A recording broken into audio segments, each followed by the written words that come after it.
Mon invité pour ce numéro d'Actu People est la directrice d'une société immobilière. Mais en septembre 2021, à la faveur de la finale de Miss Côte d'Ivoire, elle s'est invitée dans le monde des People en braquant les projecteurs sur elle de par son accoutrement. Sabine Dié, c'est son nom. Elle nous reçoit en ce jour dans ses appartements privés en France, à Levallois-Perret. C'est assez marrant, ça dégrade en quoi? Ça ne m'a pas empêché de vendre mes maisons. Et même la semaine qui a suivi, on a vendu toutes les maisons qu'on avait. Wow. Donc comme quoi, ça m'a fait de la bonne publicité, ça fait rentrer de l'argent en caisse, ça fait aider les plus démunis.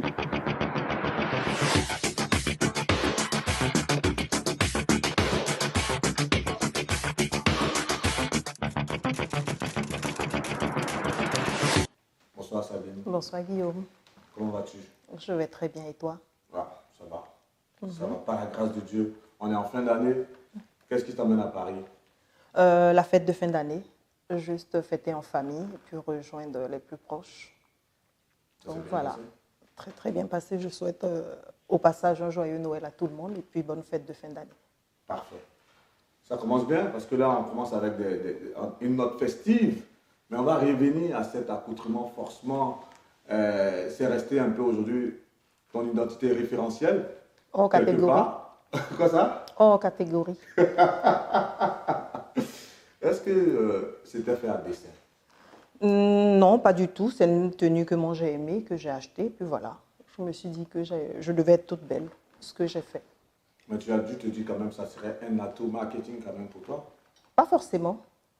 Je n'ai pas besoin d'atout marketing pour être ici au haut rang, vu que je suis déjà meilleure promotrice immobilière de l'Afrique de l'Ouest.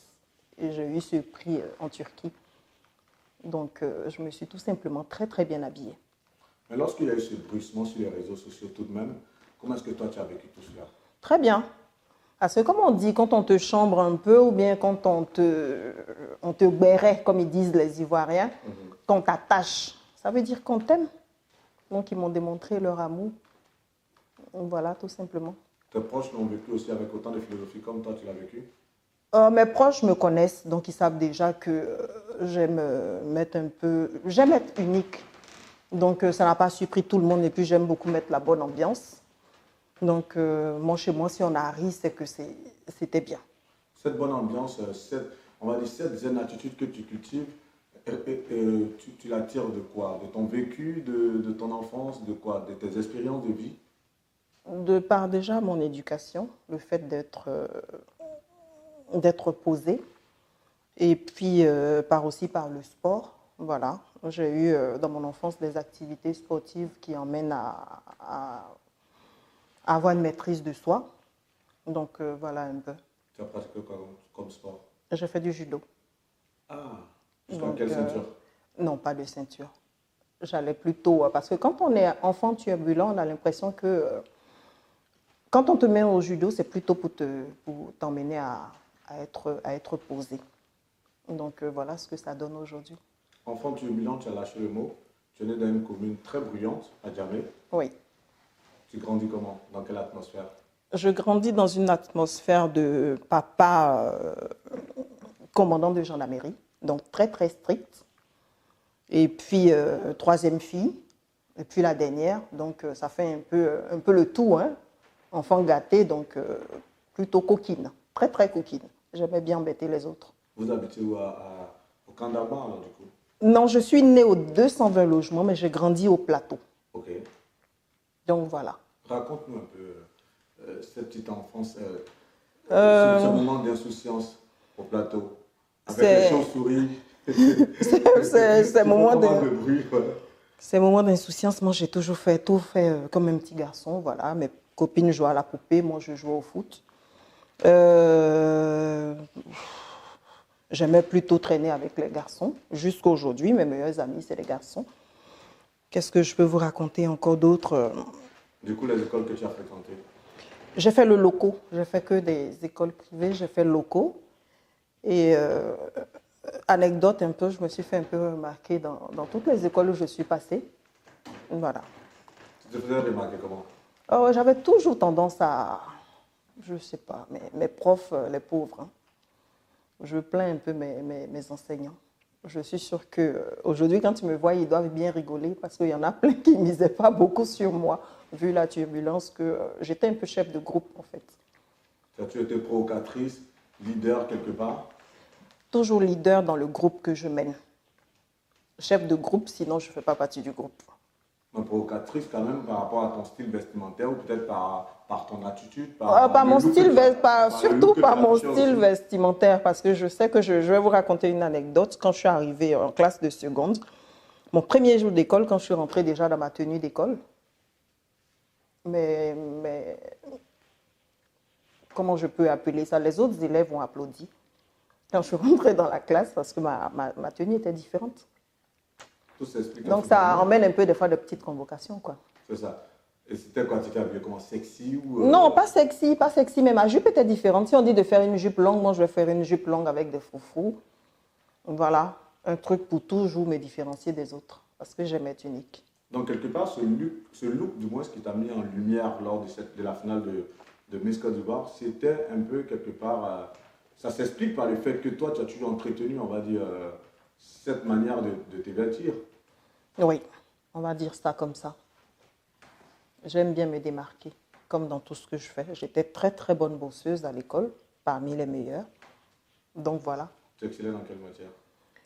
J'excellais dans quelle matière? Surtout pas en anglais, parce que là, on va dire un peu en maths, en comptabilité, et puis en français. Et le fait d'exceller en maths, ça t'a conduit vers des études en quoi déjà? J'ai une licence en gestion commerciale, et puis j'ai fait aussi une licence aussi, mais ça c'est plutôt en gestion des droits immobiliers. Voilà, pour être dans le domaine dans lequel je fais. Pour parler justement de ton parcours, tu surfes un peu là-dessus dans ta biographie. En quelques lignes, où tu dis, au-delà de la licence, du master et autres, tu as bossé pour de grosses firmes en Europe. Est-ce qu'on peut connaître ces firmes? J'ai travaillé chez Orange, d'où En France? en France. Ok. J'ai travaillé chez Orange, j'ai travaillé chez EDF, mais c'était plutôt des boulots d'intérim. Voilà, dans les années 2000, quand je sortais en tant que commercial. Ok. Donc, j'ai un peu commencé comme ça. En tant qu'intérimaire, tu restais combien de mois souvent? 18 mois. Hein. Pourquoi tu n'as pas pu avoir des CDI ou bien des CDD quand même Non, lors de cette longue période d'intérim? Parce que m'est venue une autre envie, c'était plutôt d'être éducatrice jeune enfant. Donc, j'ai le diplôme d'éducatrice jeune enfant et je suis rentrée dans la fonction publique. Ça ne payait pas bien le fait que tu étais en intérim parce que les intérimaires sont très bien payés tout de même. Surtout lorsqu'on est commercial quand même, je veux dire, pour ces entreprises. Ça payait très bien. J'aurais pu rester. Mais en même temps, j'avais une autre passion. C'était celle de pouvoir m'occuper des tout petits. Voilà, j'ai un peu cette fibre-là en moi. Donc, j'ai plutôt viré dans ce sens-là. Commercial, après tu passes éducatrice. Jeune enfant. Jeune enfant. Cette mutation s'opère comment? Après mon premier enfant. Voilà un peu. Le déclic est venu comment? À ma grossesse. J'ai eu du mal à le faire garder. Donc, du coup, je m'en suis occupée moi-même. Et puis, j'ai préféré faire une formation et puis rentrer dans ce sens-là. Et tu restes combien de temps en tant qu'éducatrice? Jusqu'à aujourd'hui, parce que je travaille en France. Je suis fonctionnaire en France. Ok. Et puis, j'ai aussi ma structure en Côte d'Ivoire. Ah ouais. Je porte peut-être 4 casquettes. Lesquelles, du coup? Je suis fonctionnaire en France. Ok. Je suis PDG d'entreprise immobilière. J'ai aussi des magasins. Et puis, j'ai des plantations.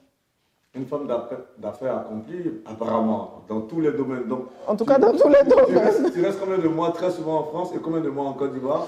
Comment tu essaies d'organiser ton planning? Comment j'essaie d'organiser mon planning? Cette année, je suis restée le plus longtemps à Abidjan parce que j'ai pris une année sabbatique. Okay. Voilà, cette année 2021, j'ai pris une année sans solde. Donc voilà un peu pourquoi je suis restée longtemps à Abidjan. Mais là, je suis rentrée et je reprends le travail. Donc j'irai à Abidjan pendant les vacances. Ah, tu vas rester au moins un bon moment en France alors? Oui, puisque je travaille ici. Et pendant ce temps, comment se comporte ta société en Côte d'Ivoire? Moi, je ne suis que PDG. Hein. Tout est sous pilotage. Il y a DG, il y a un directeur des opérations, il y a des techniciens. Voilà. Donc, il s'intéresser- n'y a pas forcément moi. Hein. Justement, on va s'intéresser à cette expérience dans l'immobilier. Elle commence comment? L'expérience dans l'immobilier commence déjà par des constructions. En fait, j'ai commencé en tant que constructeur. Donc, j'ai commencé avec 3, 4, 5 petites maisons. Et puis, maintenant, je me lance dans la promotion immobilière. Sinon, j'ai commencé en tant que constructeur. Et lorsqu'on voit les informations à propos du fait que tu sois dans l'immobilier, tout de suite, ce qui saute à l'œil, tu es dans la promotion de l'immobilier on va dire, pour les logements sociaux. Je fais des logements sociaux, je fais des logements de standing et je fais des logements de haut standing aussi. OK? Voilà, les logements sociaux, ce qu'on a fait, c'était de la promotion, c'était de la location-vente. C'est ce qu'on vend le plus parce que je me suis dit que j'ai voulu aider un peu mon prochain en les faisant habiter des maisons et puis en payant un peu. Et maintenant, on fait du standing et du haut standing. Et les logements sociaux dont vous avez fait la promotion immobilière sont situés où, dans quelle commune? Les locations-ventes, on les a fait à Nani. Et à Nani, c'est à Port-Boué. OK. On a voulu en faire encore à Bassam, mais là, maintenant, on est plutôt dans du standing. Et ce standing-là, les logements de haut standing, vous les faites où, dans la commune de... Dans la commune de Bassam, on est dans du standing et dans du haut standing, dans la commune de Bassam. Vu qu'on est dans le domaine de l'immobilier, il y a forcément, on en a parlé tout à l'heure en off, comment est-ce que ça se fait qu'au jour d'aujourd'hui, c'est un constat que j'ai fait, hein, Oui. que pas mal de personnes aujourd'hui s'engagent dans la promotion immobilière. Parce qu'à Abidjan, j'ai l'impression, c'est un constat que j'ai fait, toute personne qu'on va voir, je suis promoteur immobilier, je suis commercial dans l'immobilier, et il est à croire que c'est un secteur qui est en pleine croissance, où tout le monde devient forcément, on va dire, un acteur. Comment est-ce que ça s'explique cela? Tout le monde n'est pas dans la promotion immobilière. Moi, Sabine Dié, je fais partie des promoteurs immobiliers agréés. Okay. Et je suis dans la chambre des promoteurs immobiliers de Côte d'Ivoire. Après, on a des constructeurs. On peut construire une dizaine de maisons, une quinzaine de maisons et puis vendre. On est constructeur, mais on ne fait pas de la promotion immobilière. La promotion immobilière commence, on va se dire, à partir de 60 logements. Parce que là, il faut un agrément pour ça. Tout le monde peut être constructeur, mais tout le monde n'est pas promoteur immobilier. Mais au-delà de ça, il y a une différence. Ok. Au-delà de cette différence qui est tout de même inhérente à votre corps de métier, il y a un constat qui est fait, c'est que beaucoup de personnes sont dans le domaine de l'immobilier. Comment est-ce que vous expliquez cela? Parce qu'il y a un déficit aussi. Il y a 9 millions de personnes qui sont mal logées. Voilà. Et puis, comme on le dit, on est toujours mieux que chez soi. Donc, si la personne se dit que j'aimerais avoir un chez moi, donc pourquoi ne pas acheter une maison si on a des bons, si on a des Moi, bons. je suis privé, je vais payer une maison. Mais je veux dire, ceux qui sont même dans l'activité de la promotion immobilière, il y en a trop aujourd'hui.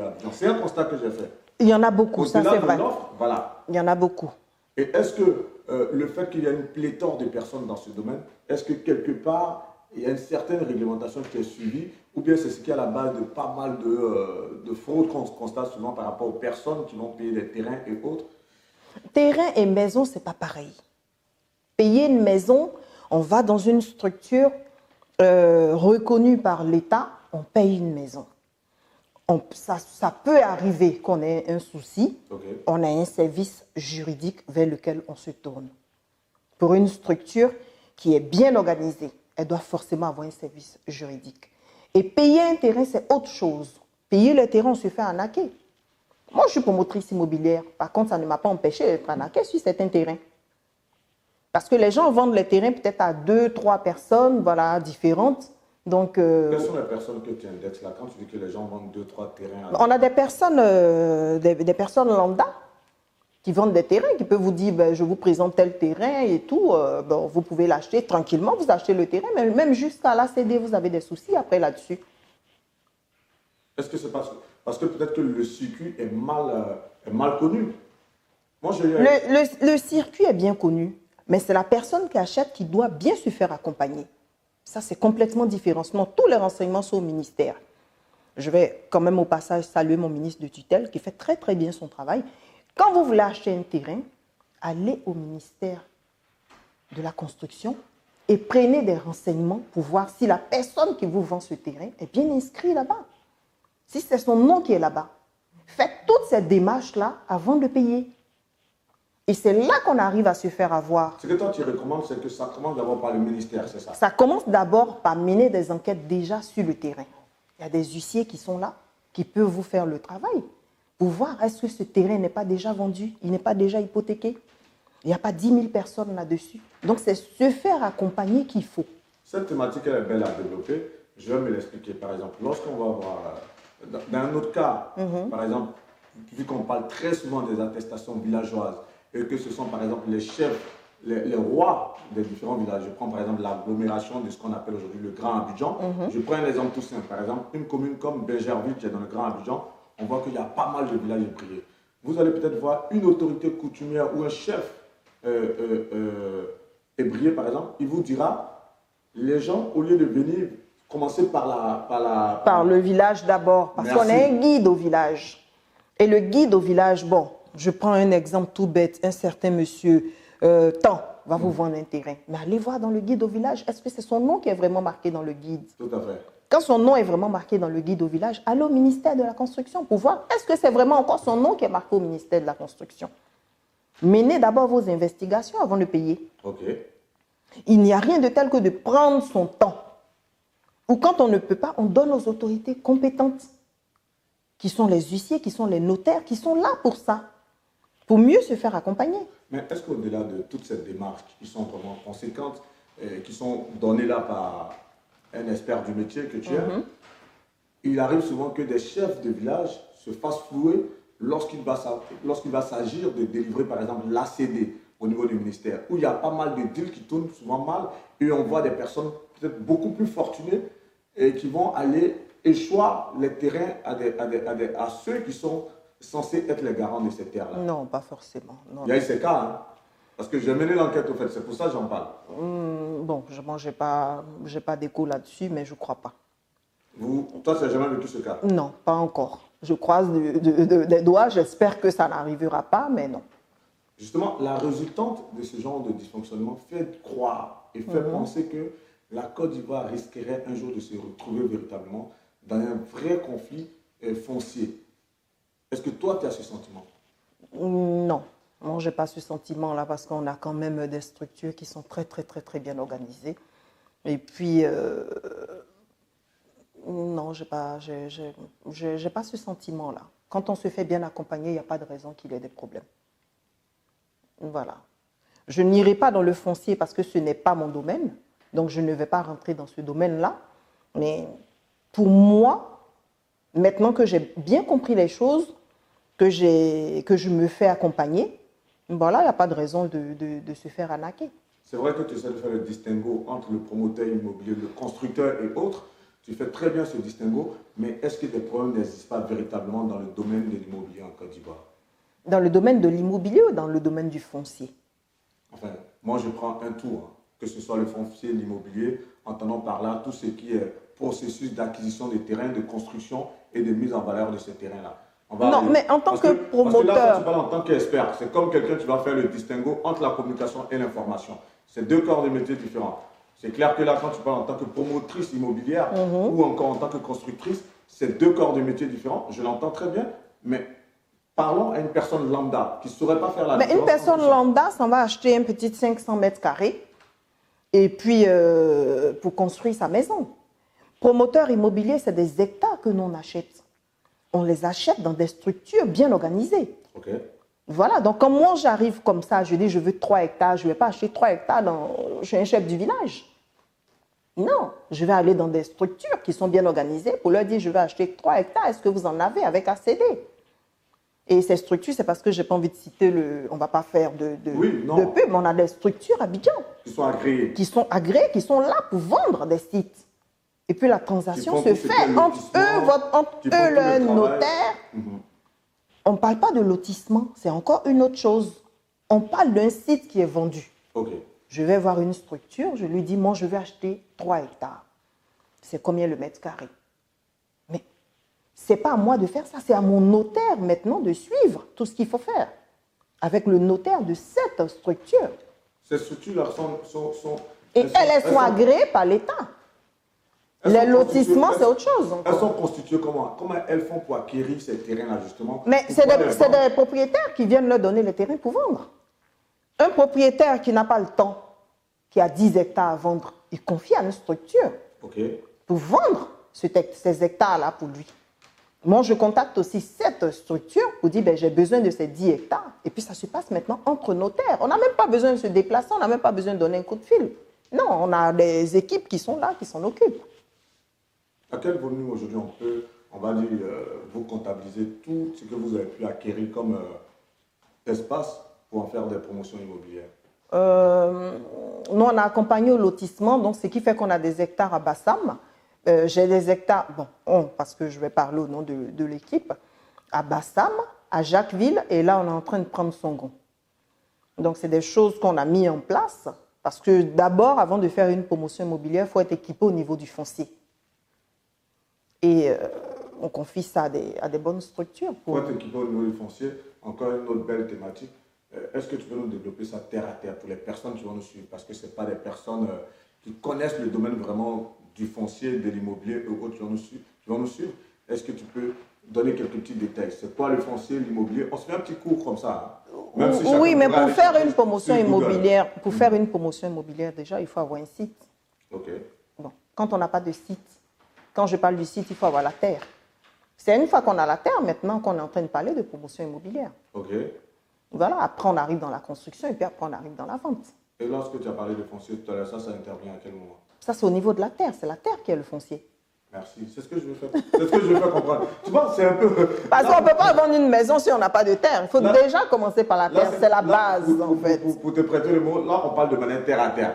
Parce que si on reste dans des thématiques trop techniques, les gens risquent de ne pas comprendre. Ils se disent, mais attends, au final, Vergès et la dame, ils sont restés en train de parler comme des experts dans l'immobilier. Nous, on n'a rien pigé. Donc, c'est plus intéressant quand même souvent de développer les thématiques de manière détaillée, de sorte à ce que les personnes se disent « Ah, on a appris quelque chose de cette interview. » Non, la base, c'est la terre. Grâce à Madame Dieu, on sait qu'aujourd'hui, voilà comment il faut faire, voilà comment il faut faire. Pour clore le chapitre, justement, quel conseil ou bien qu'est-ce que, peut-être un biopic vite fait comme ça, clé en main que tu pourrais donner à ceux qui souhaiteraient, on va dire, acquérir un terrain, par exemple?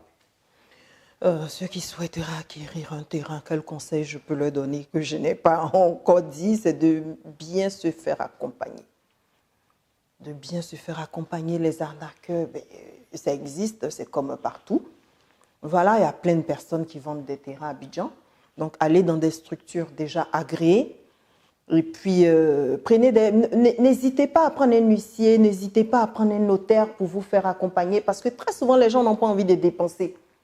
Eux, ils veulent acheter le terrain, mais ils ne veulent pas dépenser. Le notaire va me prendre 10%, il va me prendre tant. Non, il vous prend 10%, vaut mieux ça que de se faire arnaquer. Voilà, donc c'est le seul conseil que je peux donner. Moi, je fais de la promotion immobilière, mais je ne vends pas de terrain. Parfait. Directrice de société immobilière. Oui, de DKS Immobilier, parce qu'on ne va pas sauter ça quand même. Donc, patronne de DKS Immobilier. Oui. Fonctionnaire en France. Oui. Aujourd'hui, sous les projecteurs, comment est-ce que tu vis tout cela? Très bien. Très bien. J'ai une vie de famille équilibrée. Je ne prends pas la grosse tête. Être people, pour moi, je ne me considère pas comme people. Je me considère plus comme PDG de structure, mais pas comme people. Tu es peopleisé tout de même. Hein? Mais ça, c'est pas forcément... Lorsqu'on se retrouve sur pas mal de plateaux télé, honnêtement, avec cette exposition médiatique, le pas, il est vite franchi. Hein? En même temps, je vends des maisons, donc je profite.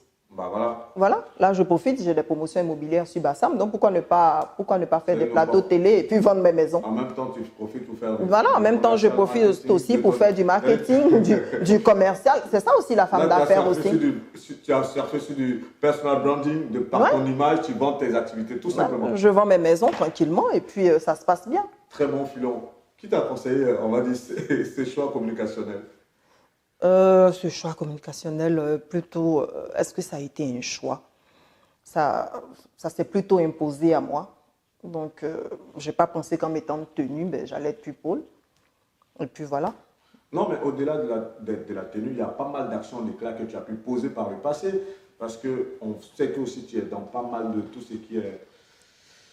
qu'est-ce que je dirais, prestations sociales, tu donnes pas mal de coups de main. Oui, mais ça, je suis philanthrope aussi dans l'âme aussi. Ah ouais. Aider son prochain aussi, moi je pense que c'est... On l'a en soi. Voilà, j'ai plein d'associations de femmes veuves ou des associations de femmes, que ce soit des hommes aussi ou des orphelins que j'accompagne. Je suis marraine de plusieurs personnes qui viennent me voir. Donc, en fait, la PDG d'entreprise, en vendant ses maisons, mais scolarise des personnes derrière. En vendant ses maisons, mais en même temps, elle prend en charge les soins de plusieurs personnes. Ça, c'est des choses qu'on ne voit pas. Voilà. Donc, si on peut aider son prochain, pourquoi pas. Ce choix d'être sur le terrain social découle de quoi? Découle de vouloir aider les autres. Tout simplement. Oui. Pas parce que tu as vécu une expérience malheureuse étant petite ou dans ton cursus de vie, mais c'est simplement que cela fait partie intégrante, on va dire, de ta personne, c'est ça? Oui, ça fait partie intégrante de ma personne et puis ça fait partie intégrante aussi peut-être de mon choix de vie. J'ai plutôt été gâtée, voilà, de ma plus tendre enfance jusqu'à maintenant. J'ai plutôt eu la chance dans la vie, ce que les autres n'ont. Il y a certaines personnes qui n'ont pas. Donc, moi, le besoin d'aider les autres, je ne sais pas, c'est devenu un peu comme un devoir en fait. Justement, cette manière de vouloir toujours, on va dire, promouvoir cela, démontrer cela, est-ce que ça ne fait pas jaser? Le fait de poser des actions sociales et de chaque fois porter cela en lumière, est-ce que ça ne fait pas jaser? Si ça peut inciter les autres à le faire, pourquoi pas? Voilà. On porte cela, on parle de ça parce qu'on veut que par ça, d'autres personnes aussi puissent aussi venir aider ceux qui en ont besoin. De manière relâchée, l'Ivoirien dira, mais la femme, elle aime trop se faire voir. Qu'est-ce que toi, tu lui répondrais à un tel Ivoirien qui réagirait ainsi? Ouais, elle aime se faire voir, mais dans le bon sens. Voilà. Moi,